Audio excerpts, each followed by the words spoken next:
स्वागत है आपका रियल घोस्ट वर्ल्ड में। नमस्कार दोस्तों, कैसे हैं आप सब लोग। आई होप आप सब लोग बहुत अच्छे होंगे। दोस्तों, आज की हमारी कहानी है एक हिल स्टेशन के बारे में। हिल स्टेशन मतलब अपने भारत के फेमस और चर्चित हिल स्टेशन के बारे में तो आप जानते ही होंगे, लेकिन क्या आपने ऐसे हिल स्टेशन के बारे में सुना है जिसे भूतिया हिल स्टेशन के नाम से जाना जाता है। जी हाँ दोस्तों, भूतिया हिल स्टेशन के नाम से। दोस्तों, कहानी शुरू करने से पहले आपसे एक छोटी सी रिक्वेस्ट है। अगर आप हमारी इस वीडियो पे पहली बार आए हैं तो हमारे इस चैनल को सब्सक्राइब करें और बेल आइकन को ऑन कर लें ताकि हमारी वीडियो का आने वाला हर नोटिफिकेशन आप तक ईज़िली पहुंच जाए।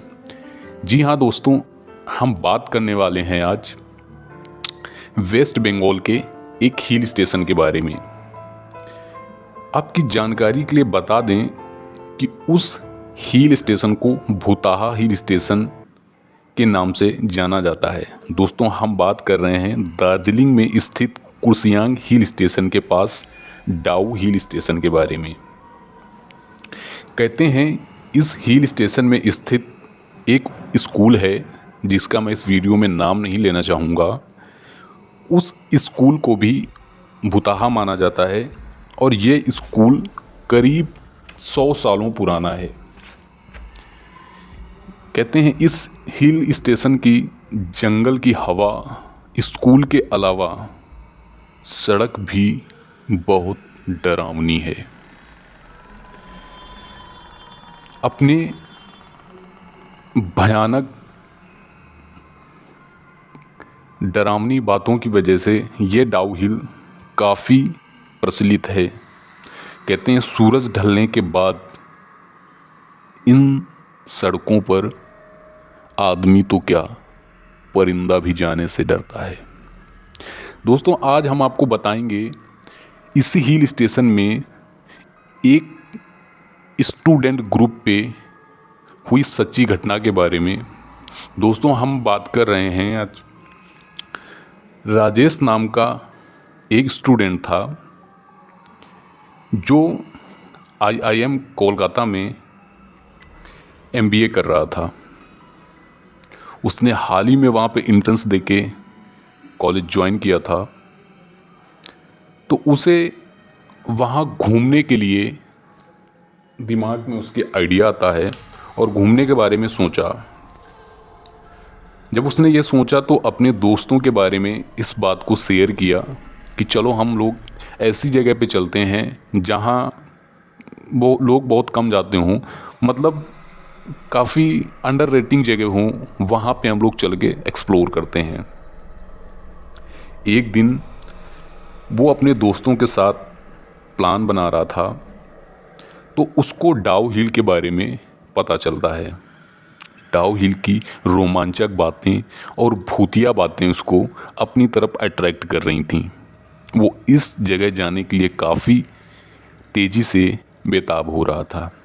उसने अगले दिन अपने दोस्तों के साथ यहाँ जाने के लिए एक प्लान किया और डाउ हिल में जैसे ही वो लोग जाते हैं तो वहाँ पे डाउ हिल पे जाने के लिए कोई ट्रेन या बस जाने की कोई सुविधा नहीं है। वो अपने दोस्त प्रतीक और सर्वजीत और उसी की 2 कजिन होती हैं जिनका नाम गुलमोहर बनर्जी और अनीसा दत्ता होता है। उन 5 लोगों ने ये प्लान बनाया और एक कार पूरे ट्रिप के लिए बुक करी और वहाँ से वो निकल पड़ते हैं दार्जिलिंग के लिए। थोड़ा सफ़र तय करने के बाद वो दार्जिलिंग पहुँच जाते हैं। होटल में वो एक स्टे करते हैं और जल्दी पहुंचने की वजह से वो सोचते हैं होटल के अंदर हम बैठे बैठे क्या करेंगे, बोर होंगे। इसलिए वो सोचते हैं चलो बाहर चलते हैं, लोगों से बातचीत करते हैं, इस जगह के बारे में थोड़ी सी जानकारी लेते हैं। तो सब लोगों ने वहाँ से फ्रेश होने के बाद बाहर निकल पड़ते हैं, मार्केट की तरफ निकल पड़ते हैं और दुकानों में जाकर पूछा। सारे लोगों से काफ़ी पूछने के बाद उन्हें सिर्फ और सिर्फ निराशा ही हाथ लगी, क्योंकि डाउ हिल के नाम सुनते ही मानो सारे लोगों के मुंह में चुप्पी आ जाती थी। काफ़ी लोगों से बात करी, लेकिन उनको इस हिल स्टेशन के बारे में किसी ने वो जानकारी नहीं दी जो वो कोलकाता में रहकर सुना था। वो निराश होकर वापस होटल की तरफ जा रहे थे कि वापस में उनको एक आदमी मिलता है जो इनकी बातों को वो सुन रहा था, जो लोगों से ये बात कर रहे थे। तो उन्होंने बोला, फ़िलहाल वो बंगाली लैंग्वेज में बात करता है उनसे, कि बेटा वहाँ मत जाना, वो जगह ठीक नहीं है। अब इतना सुनने के बाद इन पांचों के दिमाग में एक खुराफात आइडिया आता है और वो उससे मजाक मजाक में पूछ बैठते हैं, क्यों, ऐसा क्या इस जगह पे, आपने कुछ देखा क्या वहाँ पे, नोटिस किया आपने कुछ? ऐसा पूछने के बाद उसका जवाब फिर से वही था कि वो जगह ठीक नहीं है, आप अगर घूमने आए हैं तो आप यहीं घूम कर वापस चले जाइए। लेकिन अब इन लोगों को दिमाग में वो बातें चलने लगी थी जो यहाँ आने से पहले उन्होंने कोलकाता में सुनी थी। उनका नाम दामोदर था और उन्होंने वहाँ जाने के लिए उनसे बोला कि मुझे उस जगह के बारे में ज़्यादा नहीं पता है, और अगर आपको इस जगह के बारे में पता है तो आप प्लीज़ मेरे साथ चलिए। उन्होंने वहाँ जाने के लिए साफ साफ मना कर दिया, लेकिन उन लोगों ने काफ़ी रिक्वेस्ट और फोर्स करी और उन्हें पैसे ज़्यादा पे करने की बात करी। हालांकि किसी तरीके से उनको वो लोग अपने साथ जाने के लिए मना लेते हैं, लेकिन दामोदर की एक शर्त थी कि डाउ हिल स्टेशन पहुंचने के बाद वह कार के अंदर ही होगा, बाकी बाहर उनके साथ वो कहीं भी एक्सप्लोर कराने के लिए साथ में नहीं जाएगा। हालांकि इन बात से उन दो सारे फ्रेंड को कोई भी दिक्कत नहीं थी। वो बोले ठीक है, कोई बात नहीं, आप मेरे साथ मत चलना, मैं ही चला जाऊंगा, केवल आप वहाँ तक तो चलिए मेरे साथ। बात करते ही अब सब निकल पड़ते हैं डाउ हिल स्टेशन की तरफ। जैसे ही डाउ हिल स्टेशन पे वो उस रोड पे चल रहे थे, कहते हैं वहाँ रोड इस तरीके से बनी हुई है, वहाँ की हवाएं इस तरीके से लगता है मानो शैतानी शोर कर रही हों। वो पहुँचते हैं वहाँ पे, और वहाँ पहुँचने के बाद उनको वही स्कूल दिखता है जिसकी जिक्र मैंने अभी स्टार्टिंग में वीडियो में किया था। वो स्कूल वहाँ पे पहुँच जाते हैं, और पहुँचने के बाद में वो सोचते हैं चलो इसको हम लोग देखते हैं। वो लोग अपनी कार से नीचे आते हैं। दामोदर उसी कार में अंदर बैठा होता है। अपने शर्ता अनुसार वो जो बात करी थी कि मैं कार के बाहर नहीं आऊँगा, वो वैसे ही अंदर बैठा होता है। तभी स्कूल की तरफ देखकर कुछ उसके फ्रेंड राजेश और उसकी कज़िन अनीशा दत्ता दोनों उस स्कूल की तरफ चल देते हैं। कहते हैं स्कूल उस समय बंद था, छुट्टी चल रही थी। वहाँ पे एक गार्ड बैठा होता है, तो उन्होंने उससे रिक्वेस्ट किया कि प्लीज़ आप मुझे स्कूल के अंदर जाने दो और मुझे कुछ फ़ोटो क्लिप्स ले लेने दो। हम लोग केवल ट्रैवलिंग करने आए हैं और मुझे केवल फ़ोटोज़ चाहिए यहाँ की।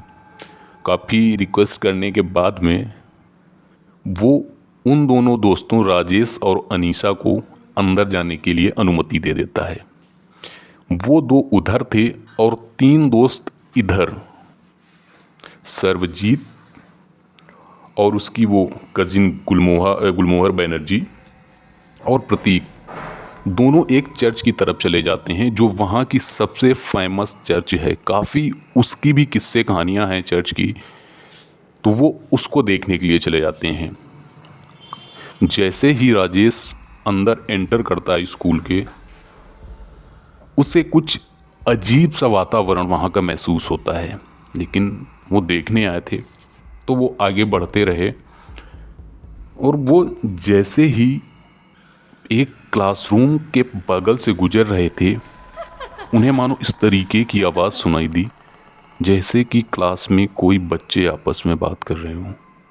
ये बात सुनने के बाद अचानक राजेश एक शक भरी निगाहों से अपनी उस कजिन अनीसा की तरफ देखता है। इशारे में ही पूछता है, क्यों, तुमने सुना वो आवाज़?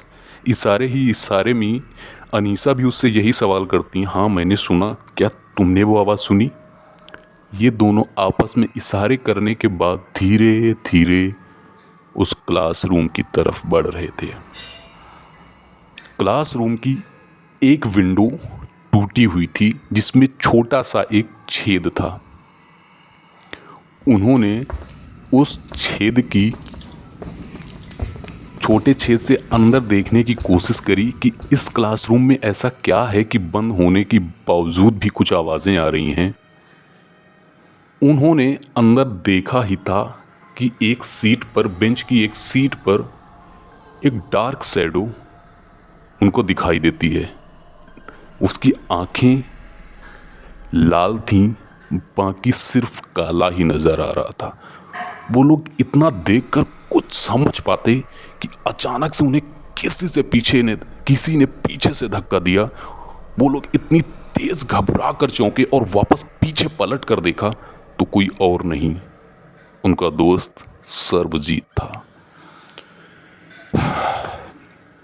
दोनों बड़ी थकावट भरी एक सांस ली और उनसे, यार भाई क्या मतलब, अभी डरा देता यार। उन लोगों ने उस बात को छोड़कर आगे की तरफ बढ़ना स्टार्ट किया। वो सेकंड फ्लोर की सीढ़ियों पे चल रहे थे। उनमें से राजेश सबसे आगे था, बीच में थी अनीसा और उसके पीछे था वो उसका दोस्त। जैसे ही सर्वजीत सबसे पीछे था, वो आगे बढ़ रहा था कि अचानक उससे आवाज़ आती है और जोरदारी के साथ अनीसा वहीं ज़मीन पर गिर पड़ती है। इतना देखने के बाद मानो राजेश वापस नीचे की तरफ बढ़ता है और वो वहाँ पे यह देखता है कि अनीसा नीचे ज़मीन पर गिरी हुई है। उसको किसी भी तरीके से संभाल के अनीसा को उठाया राजेश ने। यह देखने के बाद उसका दोस्त सर्वजीत एक शक भरी मुस्कान से सिर्फ हंसे जा रहा था।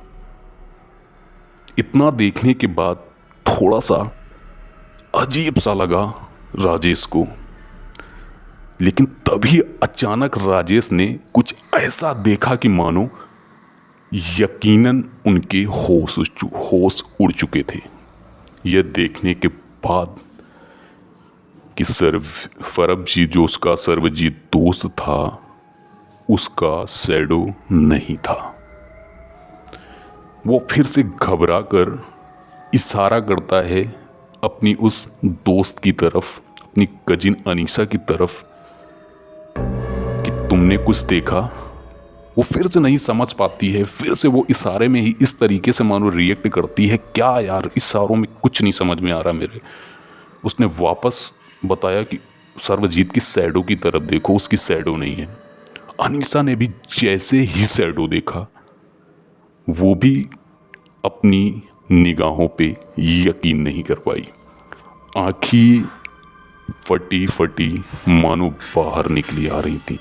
इतना देख के अभी राजेश का डर खत्म ही नहीं हुआ था कि मानो अचानक से एक और आफत गले पड़ने वाली थी। राजेश ने वापस देखा कि वहाँ पर अनीसा की भी कोई शैडो नहीं थी।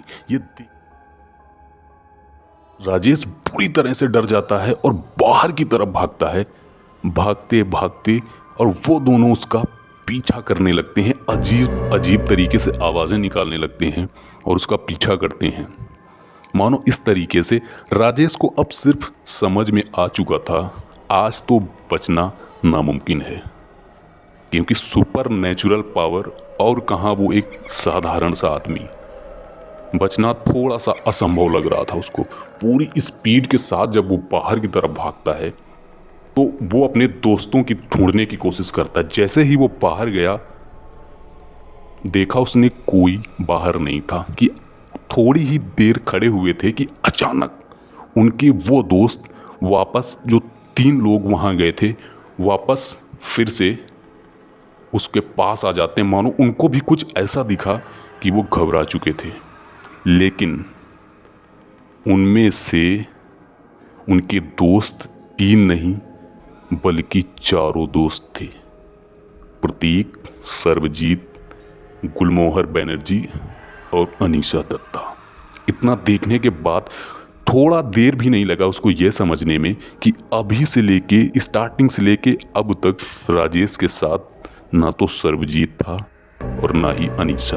तो फिर उसके साथ में कौन था? सिर्फ और सिर्फ एक छलावा। छलावा मतलब एक ऐसा भूत जो अपने से सामने वाले को भ्रम में डालने के लिए कोई भी रूप धारण कर सकता है। उन सब ने यह सब बातों को एक दूसरे से डिस्कस ना करते हुए तेजी के साथ चिल्ला के कार की तरफ भागे। तभी कार के अंदर बैठा हुआ दामोदर बड़ी तेजी के साथ बोला, क्या हुआ क्या हुआ? बस उन्होंने केवल और केवल यह देखा कि गाड़ी स्टार्ट करो, यहाँ से जल्दी निकलना है। दामोदर तुरंत गाड़ी गियर में डालता है और स्पीड से भगा देता है। वो लोग इतने ज़्यादा डर चुके थे कि उनके साथ में क्या हुआ उन्होंने आपस में अभी तक डिस्कस भी नहीं करा था। गाड़ी काफ़ी आगे निकल चुकी थी। वो लोग जितना ज़्यादा डरे थे कि उन्होंने यह नहीं देखा कि वो आए थे 5 लोग, यानी 5 नहीं 6 लोग। दामोदर को लगा के 6 लोग, लेकिन वापस सिर्फ 5 जा रहे थे। उन्होंने एक बार देखा तो वहाँ पे अनीशा नहीं थी। यह देखने के बाद उन्होंने दामोदर से वापस गाड़ी वहीं पे ले जाने के लिए बोला। दामोदर इस समय सिर्फ और सिर्फ उनके गुस्साए जा रहा था और गालियाँ बके जा रहा था। तुम लोगों ने, मैंने पहले ही मना किया था, लेकिन मेरी जान बिना वजह रिस्क में डाल दी।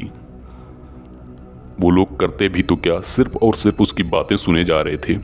और वापस गाड़ी दामोदर घुमा देता है उसी हिल स्टेशन की तरफ। वो वहाँ जाता है तो देखता है कि वहाँ पर अनीशा बुरी हालात में मिलती है। पानी वानी डालने के बाद उसको होश आता है और फिर से वापस वो लोग गाड़ी में रख के उसको वापस निकल पड़ते हैं। जैसे ही वापस अपने होटल में आते हैं, वो तुरंत वापस अपने घर जाने का फैसला करते हैं। उन लोगों ने अभी तक कुछ भी डिस्कस नहीं करा, लेकिन इस घटना के बाद अनीशा की हालात बिल्कुल बदल चुके थे। दरअसल उन सब ने बाद में जब डिस्कस करा तो बताया जो घटना राजेश के साथ में उस स्कूल के अंदर हुई थी उसने अपने दोस्तों को बताई, और उन दोस्तों ने उनसे यह बताया कि चर्च के अंदर जाने के बाद एक खिड़की खुली थी। उन्होंने बाहर का नज़ारा देखने के लिए उस खिड़की से बाहर झांका तो सामने सिर्फ और सिर्फ घना अंधेला जंगल था, और उस जंगल में एक सर कटे लड़का चलता हुआ दिखाई दे रहा था, और उसके हाथ में उसका खुद का सर था। दोस्तों, ये दोस्त बुरी तरीके से घबरा जाते हैं और राजेश मन ही मन अपने आप को कोसने लगता है कि शायद इन सब वजह के पीछे मेरा ही हाथ होगा, क्योंकि जाने का और घूमने का प्लान उसके दोस्त का ही था। वापस वो लोग घर चले जाते हैं, और घर जाने के बाद वो लोग काफ़ी, दोनों क्या पांचों काफ़ी डर में होते हैं। समय थोड़ा बीतता है और इसके बाद अनीशा बीमार रहने लगती है, कुछ उल्टी सुल्टी हरकतें करती है, और पता चलता है 1 महीने के बाद वो सुसाइड कर लेती है। यह पता लगते ही राजेश खुद को सिर्फ और सिर्फ कोसे जा रहा था कि काश अगर मैं ना गया होता तो शायद ही उसकी जान बच जाती। दोस्तों, बताया ऐसा जाता है कि उस घाटी में घूमना तो दूर, वहाँ की सड़कें सुनसान इतनी खतरनाक लगती हैं कि मानो किसी शापित इंसान या शैतान से ज़्यादा। वहाँ के जंगल की शैतानी हवा लोगों को डराने में काफ़ी है। दोस्तों, हमारी कहानी का उद्देश्य आपको डराना या अंधविश्वास फैलाना नहीं है, सिर्फ और सिर्फ इंटरटेनमेंट करना और आपको जागरूक बनाना है। दोस्तों, ये थी हमारी आज की कहानी जो एक सच्ची घटना पे आधारित थी। कहानी कैसी लगी है कमेंट बॉक्स में ज़रूर बताएं और हमारे इस चैनल को ज़रूर सब्सक्राइब करें। अगर आपको कहानी अच्छी लगे तो अपने दोस्तों के साथ ज़रूर शेयर करें। नमस्कार।